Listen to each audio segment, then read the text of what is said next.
Hi. Today we're looking at why helping is sometimes just anxiety with good manners. Now, yesterday we looked at what the machine built around the original pain. Today we look at the most socially accepted version of that structure, the one that looks entirely like care. When someone you love is struggling, something happens to you before you've decided to do anything. The pain lands in your body. The anxiety becomes your anxiety, and their problem becomes a problem you're now also carrying. Then the helping begins. And here's the part that requires total honesty. The helping relieves your discomfort, not necessarily theirs, but yours. It's difficult to accept, but when the problem is solved or held together or managed on their behalf, something in you settles. The anxiety that arrived with their distress has somewhere to go.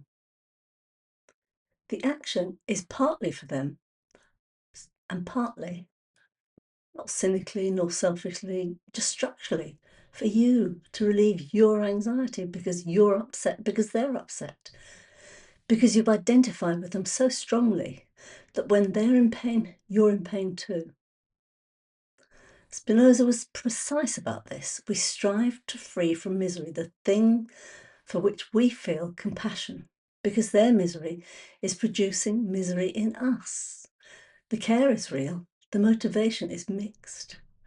Both things can be true simultaneously. So here's how you know what kind of helping you're actually doing. Notice what happens when your help is refused. If the care were purely for them, a refusal would be easy to accept. They've declined, they're managing, or they're doing whatever they want to do. You'd move on. But if your helping was also managing your own anxiety, a refusal is much, much harder. Their distress is still visible. It's still landing in you. The action that would have relieved your discomfort has been declined. The anxiety has nowhere to go now.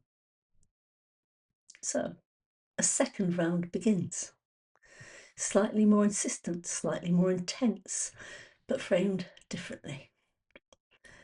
Maybe you're framing it as a concern rather than a practical offer.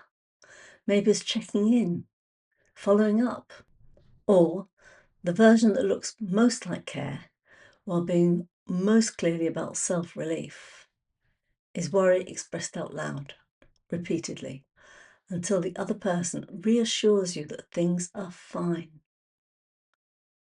That reassurance, if you're honest, is what you are actually after.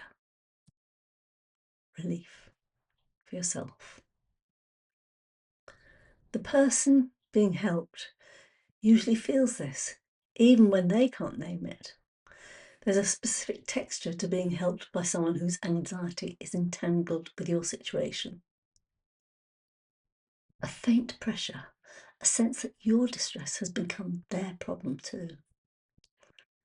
That resolving it would be doing them a favour as well as yourself. So they start managing your feelings about their situation alongside their own problems. To do this, they underreport how bad it is. They say they're fine because watching you worry is in itself an additional burden. The help that was meant to reduce their load quietly added to it. The goal isn't to stop helping, it's to help from a steadier place, where a refusal can be genuinely accepted, where the other person's account of their situation can be trusted, where the help doesn't require a particular response to discharge your own affect.